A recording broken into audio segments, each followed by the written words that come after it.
Ok, la semana anterior habíamos quedado que era la última vez. Van a perdonar que tengo gripa y tengo un poco como de inestabilidad y eso, pero está bien. Y tos, entonces, pero normal. La semana pasada quedamos en el hecho de que, bueno, es posible que, no, hemos terminado la parte que tenía que ver con la enseñanza acerca del nacimiento, de la Navidad. Pero estudiando esta semana me di cuenta que yo me había saltado el hecho más importante de la Navidad, porque el hecho más importante de la Navidad no es cómo vemos nosotros la Navidad, sino cómo ve Dios la Navidad.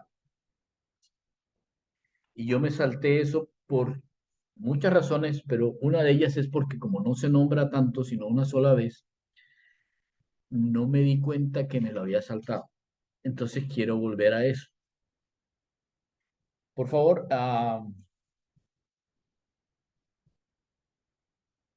vayan a Mateo, capítulo 1, 22 y 23. Y este es el hecho más importante de la Navidad. Mateo, capítulo 1, 22 y 23.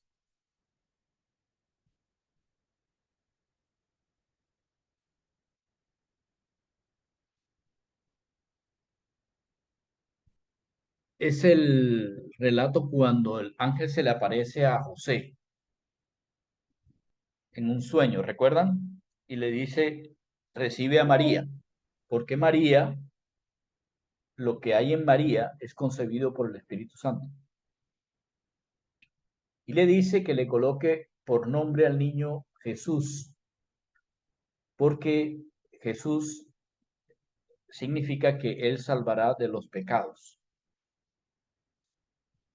Dice el versículo 22, todo esto aconteció para que se cumpliese lo dicho por el Señor por medio del profeta, cuando dijo, he aquí una virgen concebirá y dará a luz un hijo y llamará su nombre Emanuel.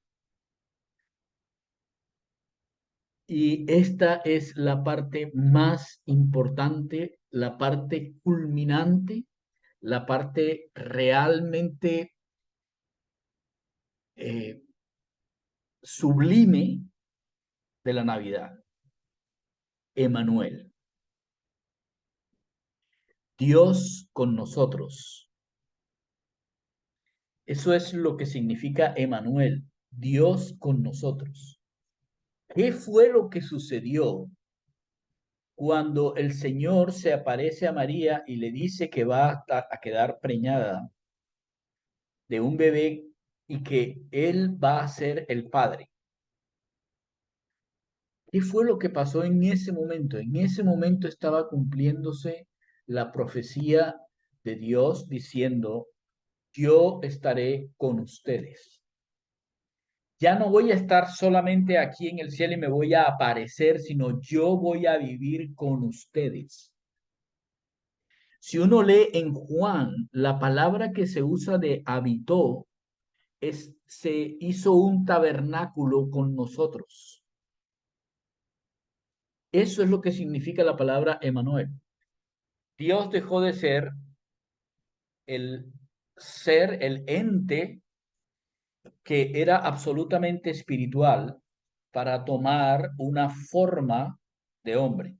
Y eso lo vamos a encontrar en, por favor, acompáñenme, Filipenses capítulo 2.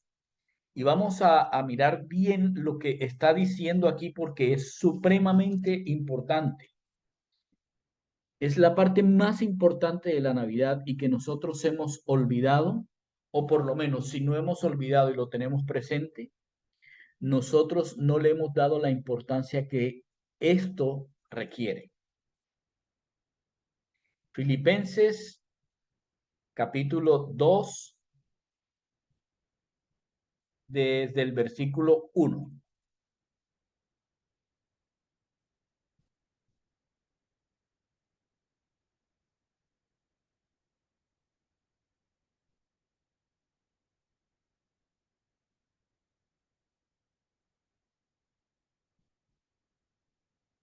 ¿Lo tienen?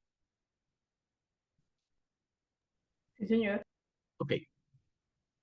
Pablo viene hablando en el capítulo 1 de cómo se sentía él de, hombre, de bien, de verlos cómo ellos se comportaban de acuerdo con el Evangelio de Cristo, de cómo los filipenses eran amorosos y aun cuando él no estaba, de todas maneras ellos estaban ahí fuertes en la fe y padecían, sí, pero seguían adelante y estaban firmes en la fe.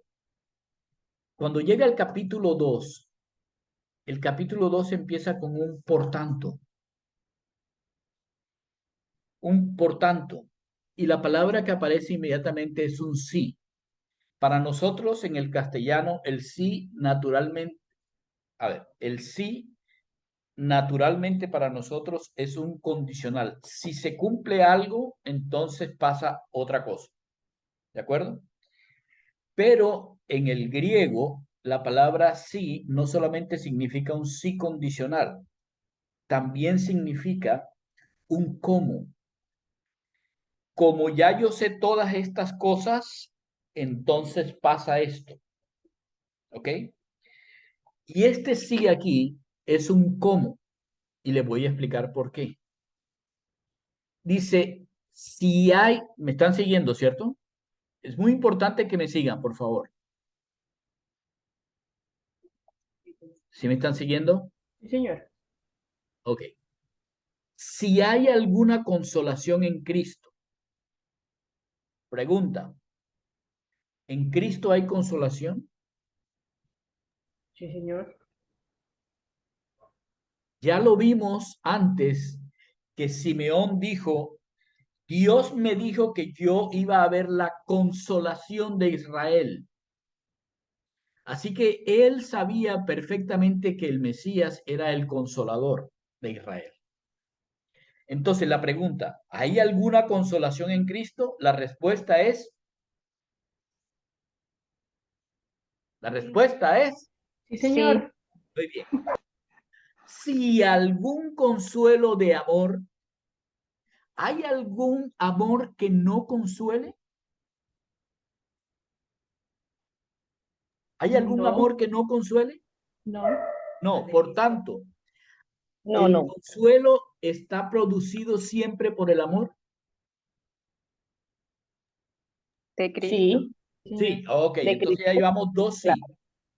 Si alguna comunión del espíritu, o sea, si algo nos une en una sola cosa, si hay algo hacia qué mirar que a todos nos deja unidos, comunión, con una unión entre todos, ¿qué es lo que nos une a todos? El El amor, amor en Cristo. el amor, Ah, por favor, si alguna comunión del espíritu.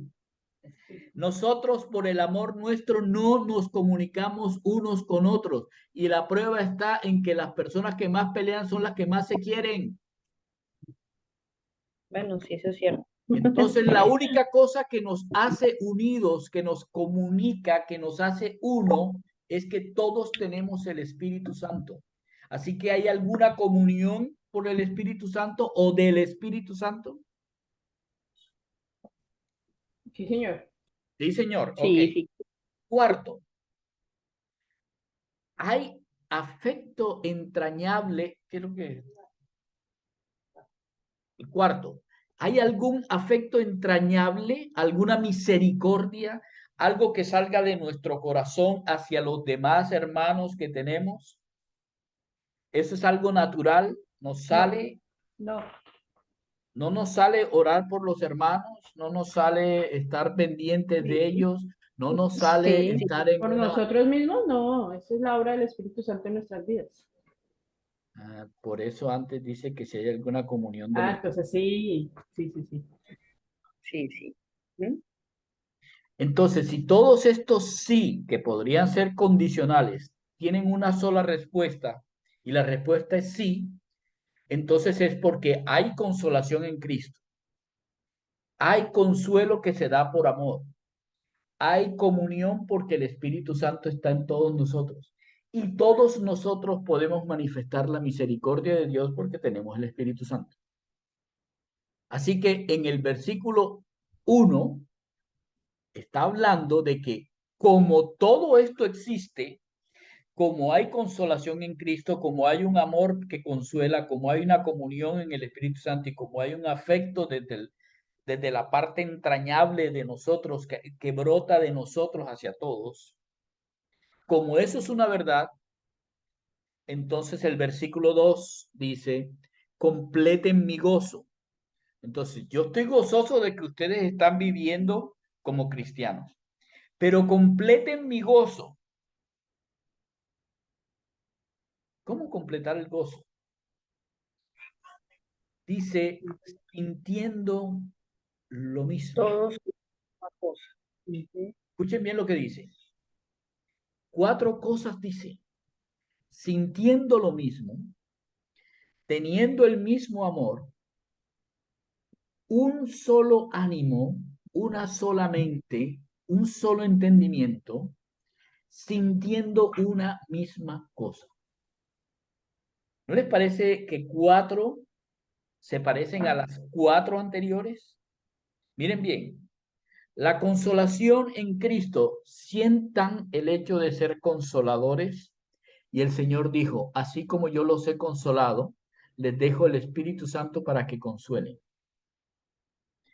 Pablo dijo, así como yo soy consolado, yo consuelo a otros. Segundo, tengan el mismo amor que consuela.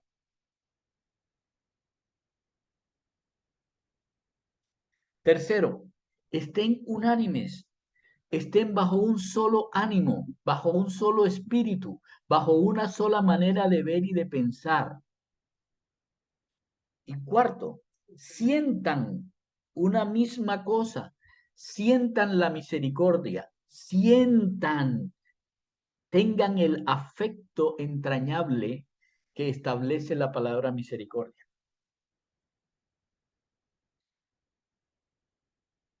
Existe, pero no necesariamente nosotros lo colocamos en práctica.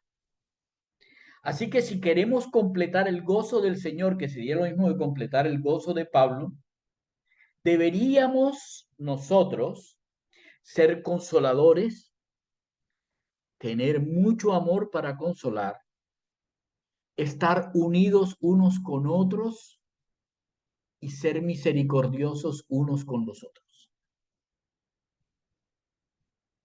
Eso es lo que Pablo está diciendo aquí. Pero, Luis Carlos, ¿y eso qué tiene que ver con Emanuel?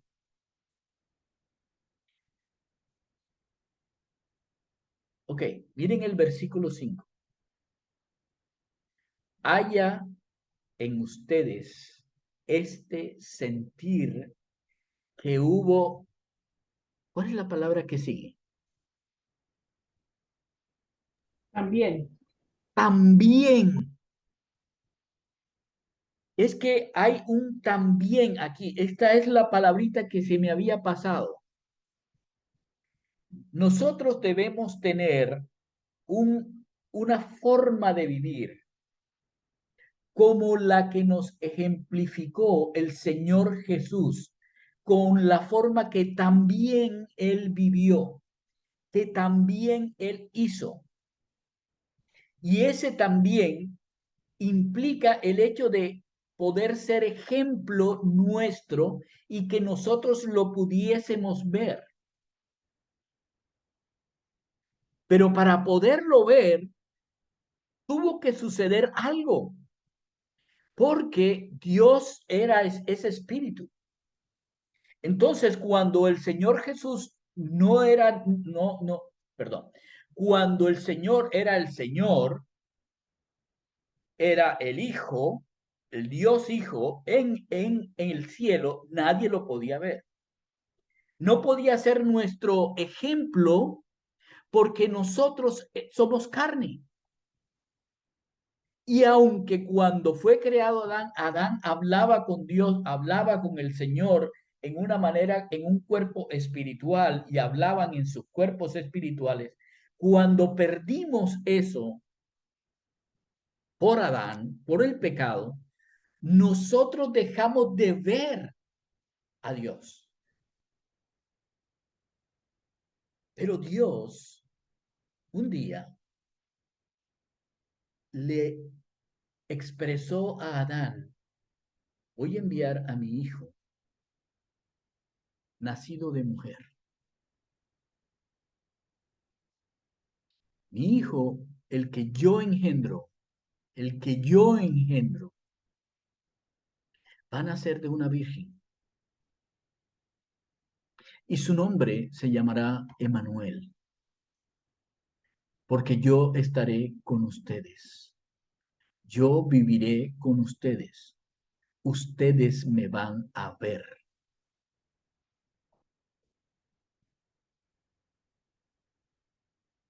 El día de esa encarnación, el día en el que María dijo: haga conmigo el Señor lo que ha dicho el ángel que va a pasar.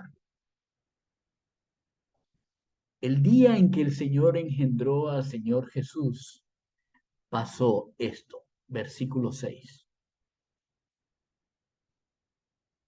Filipenses capítulo 1, versículo 6.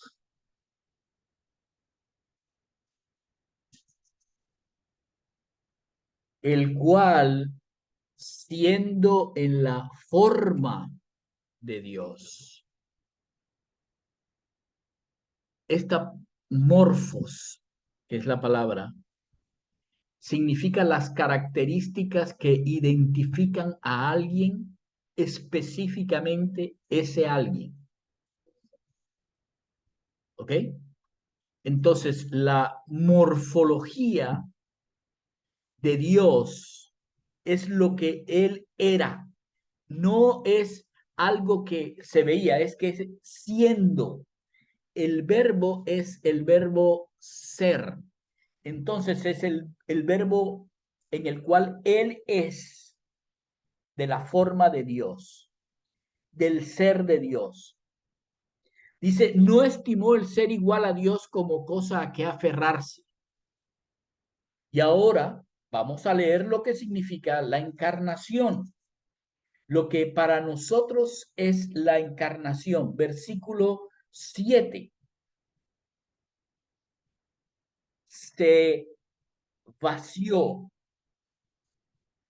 vació a sí mismo. Escuchen esto porque es muy importante. El Padre no lo vació. El Padre no lo despojó. El Padre no le dijo: ahora te voy a quitar esto. No, Él mismo se despojó. Ahora, la gran mayoría de las personas piensan lo siguiente: como Él se despojó, dejó de ser Dios. Dejó de. ¿Ok? No está diciendo eso. No está diciendo que Él dejó algo. Y la explicación sigue estando en la palabra de Dios. Por eso no podemos sacar la palabra de Dios de su contexto. Vamos a ver de qué fue lo que Él se despojó. ¿Estamos? Se despojó a sí mismo tomando forma de siervo, morfos de siervo. ¿De qué se despojó si toma forma de siervo? ¿De qué fue lo que se despojó? De los privilegios divinos.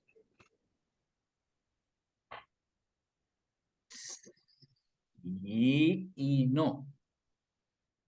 Escuchen bien. Si tomó las características de los siervos, ¿qué características dejó? La deidad. No. Ok. A ver. Siervo. Y del otro lado, ¿qué hay? Señor. Señor. Eso, Señor. Dejó el señorío del cielo, se despojó de el señorío, del ser Dios, de las características de Dios, se despojó del señorío, porque no hay manera de tomar la forma de siervo si primero no deja de ser Señor. Eso fue lo que él dejó, el señorío. Y por eso durante todos los evangelios uno escucha al Señor decir, yo no vine a hacer mi voluntad sino la de mi Padre. Yo no hago sino lo que el Espíritu Santo me dice. Yo voy porque el Señor me dijo, etcétera, etcétera, etcétera. Él tomó la decisión de dejar el señorío para tomar forma de siervo. Ahora tiene las características de alguien que debe servir a su Señor. ¿Cuál es el Señor de este siervo que tomó esa decisión?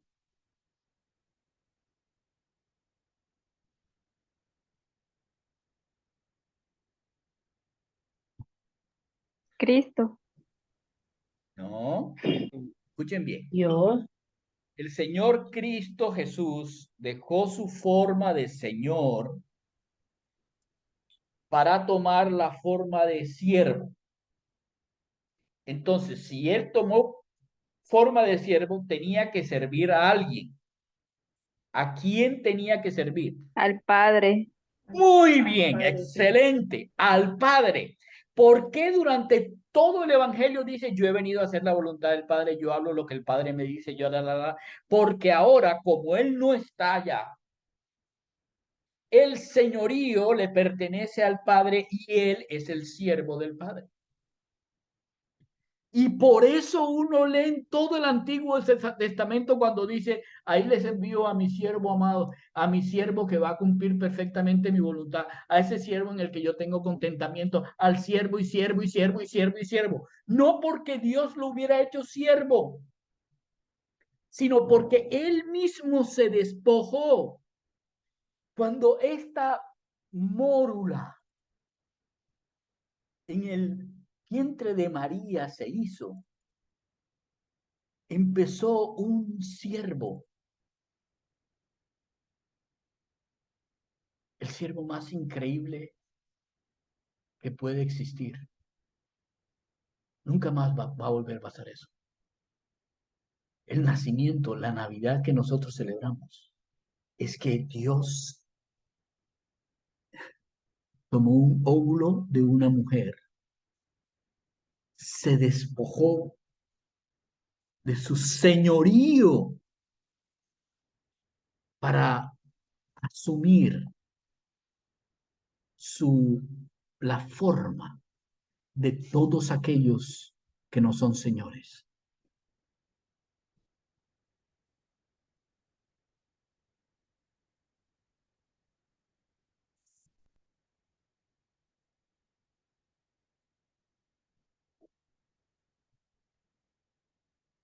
Y explica, hecho semejante a los hombres. ¿Ustedes recuerdan en el Génesis cuando Dios creó a Adán? ¿Cómo lo creó?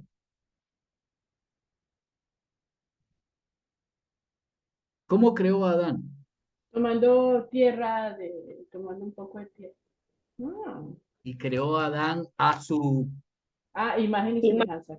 a su imagen. Y la segunda cosa que es semejanza. Y Semejanza. esta es la misma palabra que aparece aquí.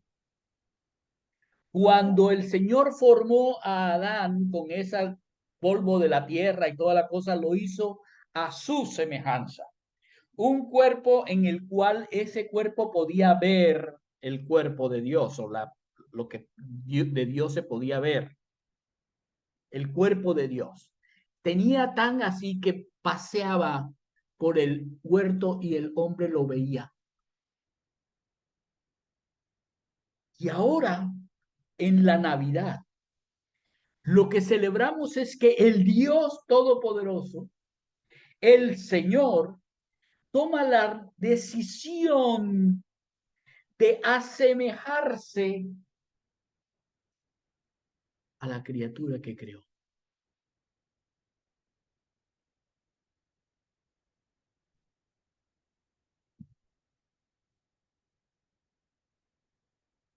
Miren bien, no se hizo semejante a un ángel.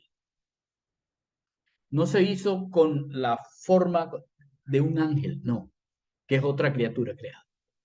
No, a la forma de hombre, a la forma de polvo, a la forma de siervo. ¿Con qué semejanza? ¿Con el parecido físico de los ángeles? No, con el parecido de un hombre, de un hombre.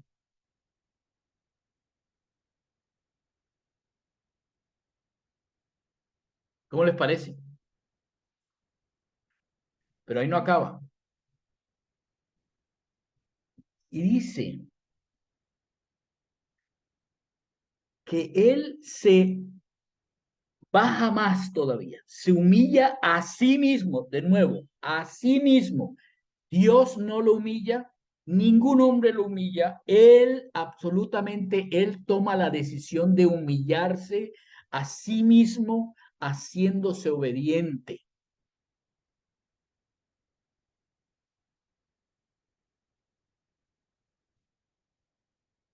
Muchas personas me han preguntado, oiga, ¿y si será que José le dio varita al Señor? Bueno, de acuerdo con esto, él se humilló a sí mismo, haciéndose obediente.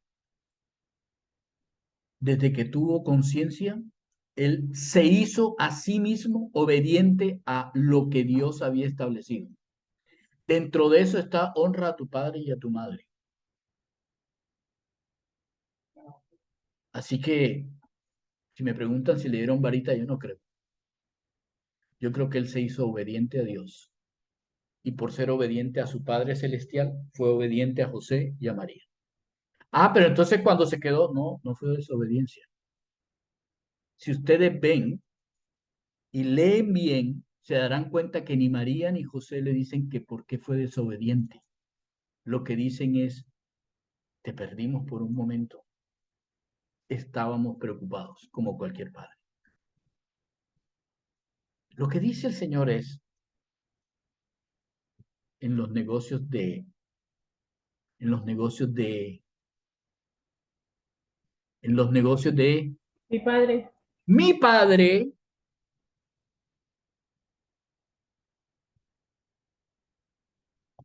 ¿se dan cuenta?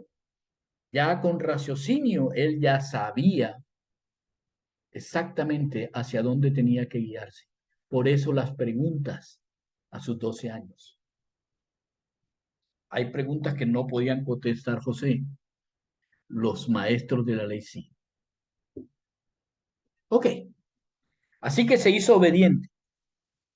Pero no solamente obediente, es que se hizo obediente hasta a una semejanza tal que llegó hasta la muerte. ¿Ah? Jesús hubiera podido obedecer todo y no tomar la muerte. ¿Por qué? Porque él no tenía pecados. Ay, ¿tú cómo sabes que no tenía pecados? Bueno, porque murió por los nuestros. Si hubiera muerto por los de él, no hubiera podido morir por los míos. Sencillo.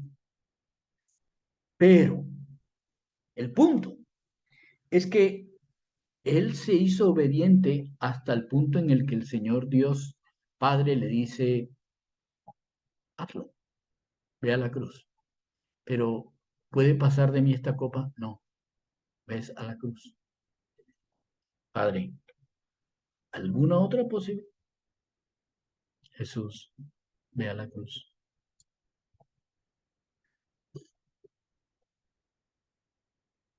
Va a ser duro. Ujú. Ve a la cruz. Ok. Y muerte de cruz. Ahora, ¿ustedes creen que lo peor de esa muerte, que lo peor pues que le pudo haber sucedido en esa muerte, es que él pues lo hubieran clavado? o que lo hubieran azotado, o que le hubieran hecho todo lo que le hicieron, porque lo escupieron, le pusieron una corona, se burlaron, etcétera, etcétera, etcétera, de él y todo. No, lo peor para el Señor Jesús es Deuteronomio, Deuteronomio 21.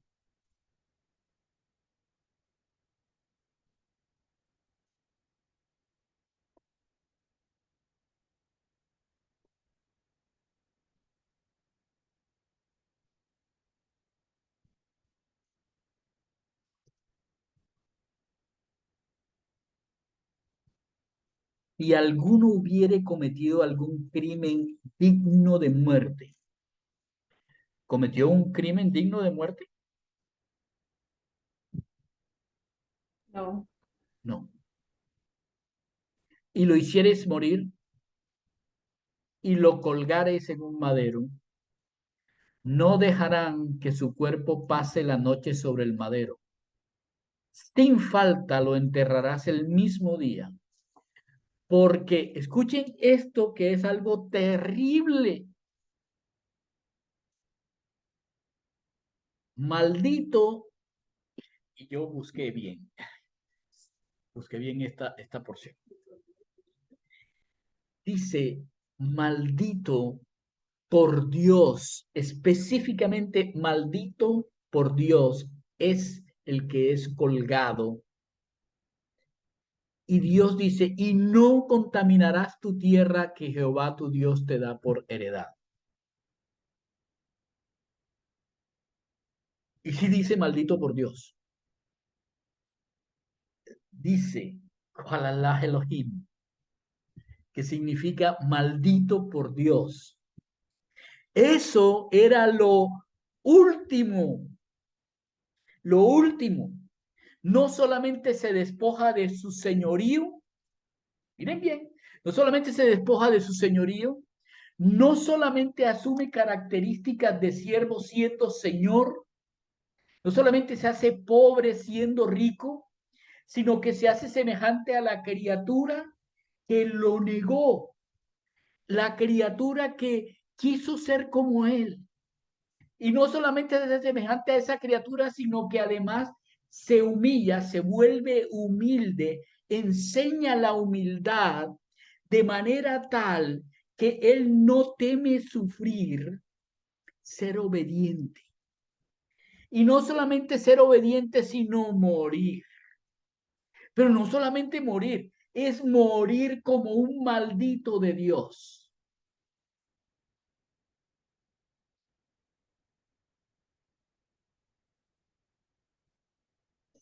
Eso es lo que enseña Filipenses. Filipenses del versículo 5 al versículo 7, perdón, al versículo 8. Voy a colocarlo aquí para que no nos perdamos.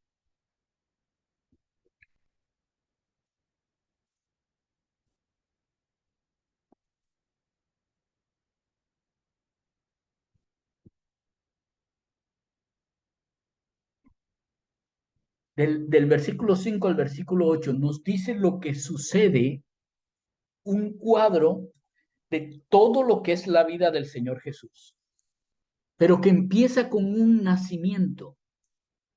Y en ese nacimiento, lo que el Señor Jesús Dios hace, es despojarse de su señorío como Dios, entregarle el señorío al Padre, él tomar las características de siervo, hacerse semejante a un hombre. O sea que hubo un óvulo que fue fertilizado, ese óvulo se convirtió en mórula, después de mórula, se fijó en el útero de María, creció y durante 9 meses se convirtió en un bebé, luego nació, luego le pusieron, era un bebé igualito a cualquiera de nosotros. No había un parecer que lo independizara de quién éramos nosotros.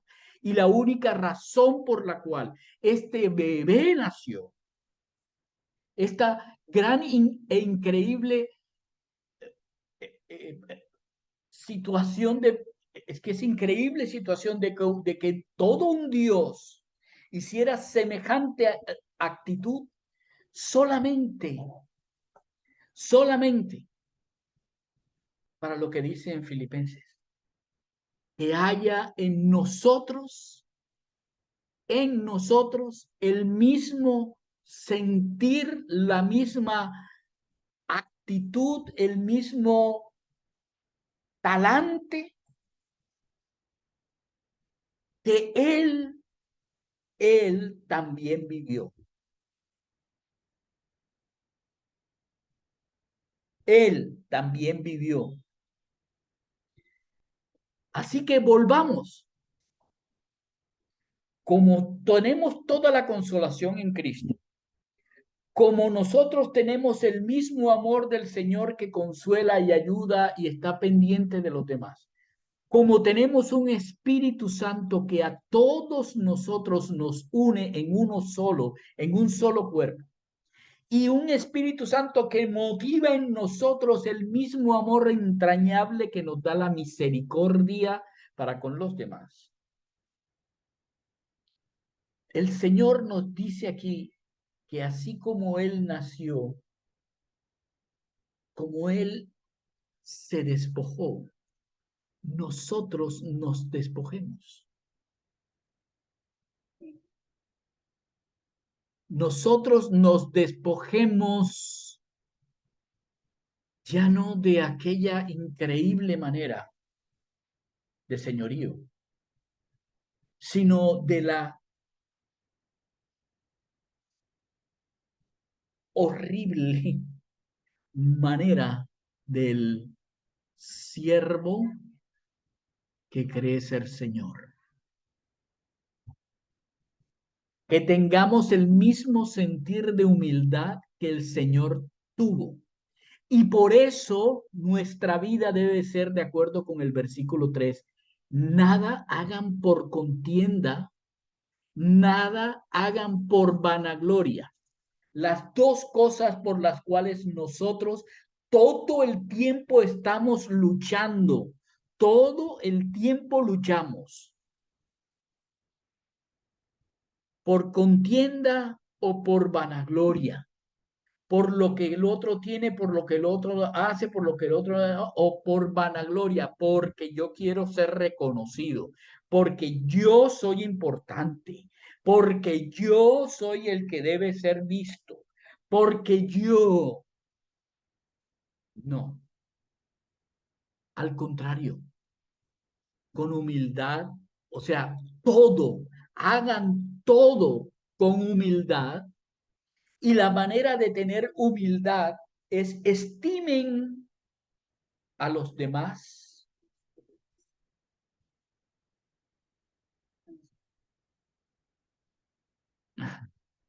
Escuchen esto. Estimen a los demás. La palabra estimación es una palabra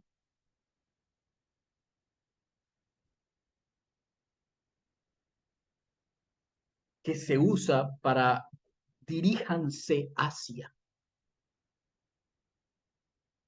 Eso significa que nosotros debemos dirigir nuestra vida de manera que el otro, cuando yo lo vea, es superior a mí mismo. Porque si yo no lo veo como superior a mí mismo, entonces el otro, miren bien, aun si estuviera a mi mismo nivel, yo haría cosas con él por contienda. Si está por debajo, por mi vanagloria. Pero si la persona es superior,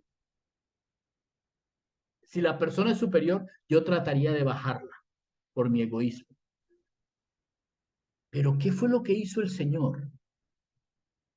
¿Qué fue lo que fue el sentir también de él?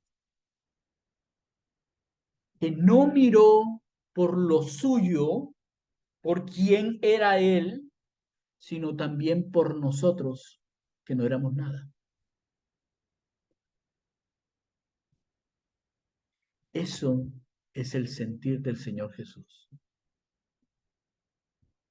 Mirarnos a nosotros como superiores a Él, quien es el Señor. ¿Cómo vivimos nuestra vida? ¿Así? ¿En ese sentir? ¿En esa actitud de vida? ¿Cómo vivimos nuestra vida?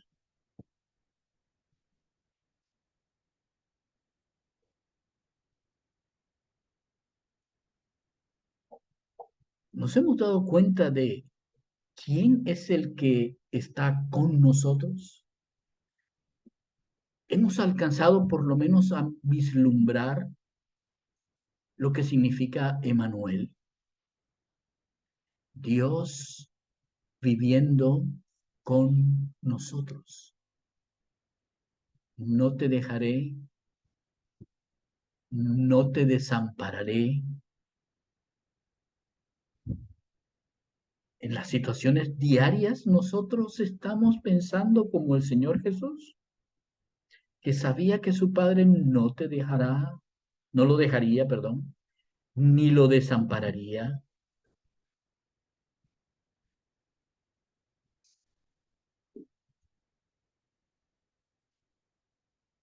Han pasado 2000 años. No hemos entendido.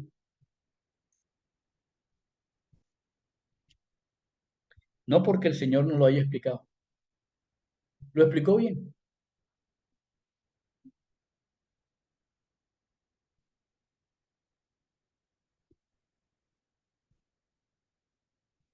Por favor, vayan a Juan capítulo 13, versículos 1 al 7.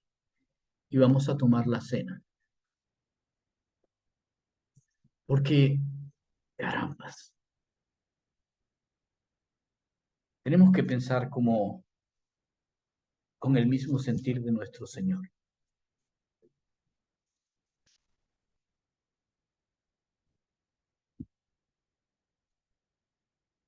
Antes de la fiesta de la Pascua, sabiendo Jesús, ¿qué sabía el Señor? Que su hora había llegado para que pasase de este mundo al Padre. ¿Cómo sabía eso?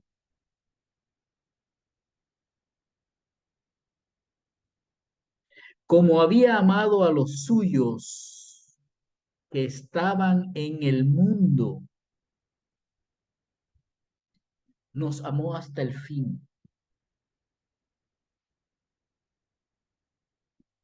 Pero a ellos, cuando cenaban, como ya el diablo había puesto en el corazón de Judas Iscariote, hijo de Simón, que le entregase, sabiendo, primera cosa que sabía el Señor, que su hora había llegado, pero la segunda, sabiendo Jesús que el Padre le había dado todas las cosas en las manos y que había salido de Dios y a Dios iba. ¿Y qué es lo que nosotros sabemos? Sabemos que el Padre nos ha dado absolutamente todo por cuanto nos ha dado al Espíritu Santo. Sabemos que hemos sido engendrados por Dios y somos nuevas criaturas. Y sabemos para dónde vamos. Vamos a nuestra patria celestial. Vamos a nuestra casa.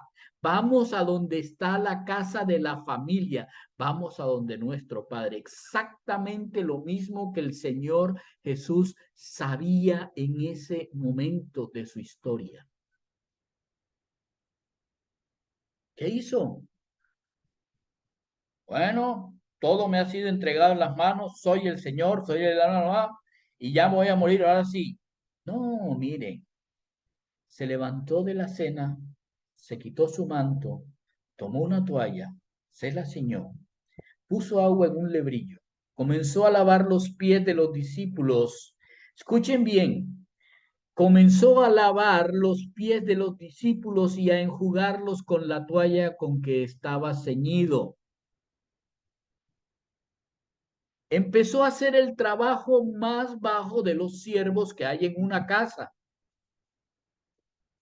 Pero como nosotros no podemos entender que el mayor de todos tiene, miren bien, el que tiene todo el poder, tiene también toda la capacidad para ir desde lo más bajo hasta lo más alto sin ensuciarse.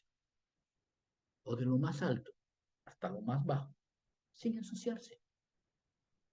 Pero nosotros, como Simón Pedro, le decimos, ¿tú me vas a lavar los pies? Y el Señor nos tiene que decir aún hoy, lo que yo hago, tú no lo comprendes ahora. Lo vas a entender después. ¿Saben cuándo lo entendió Pedro? Cuando vio a su Señor bajar más bajo que lavar los pies.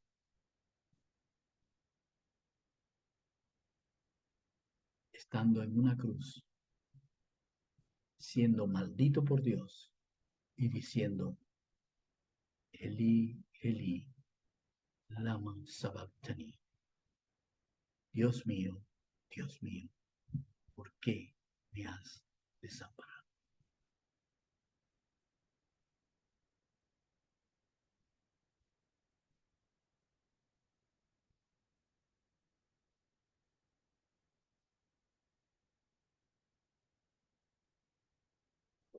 Vamos a tomar el pan.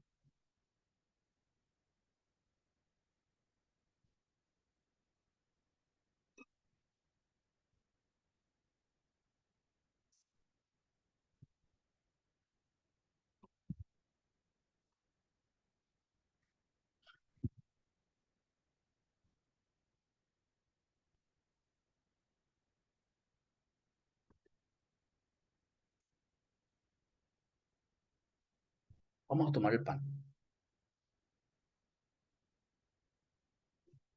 Y al igual que el Señor, vamos a partirlo. Porque ese cuerpo fue partido por nosotros. Por amor a nosotros. Por esa Navidad.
Y luego tomó la copa. Y dijo, ¿saben?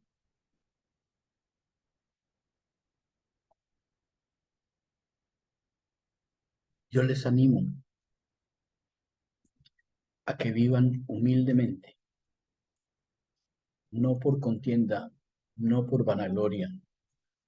Consideren a los otros. No se dejen de considerar ustedes, pero consideren también a los demás,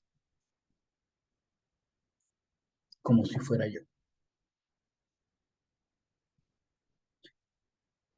¿Cómo así?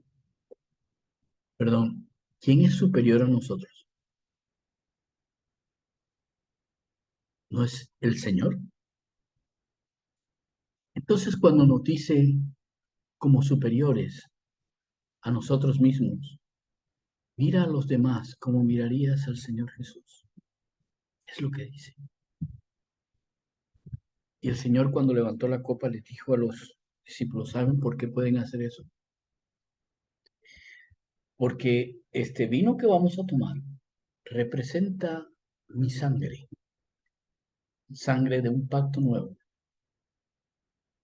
en el que yo deposito mi espíritu en ustedes.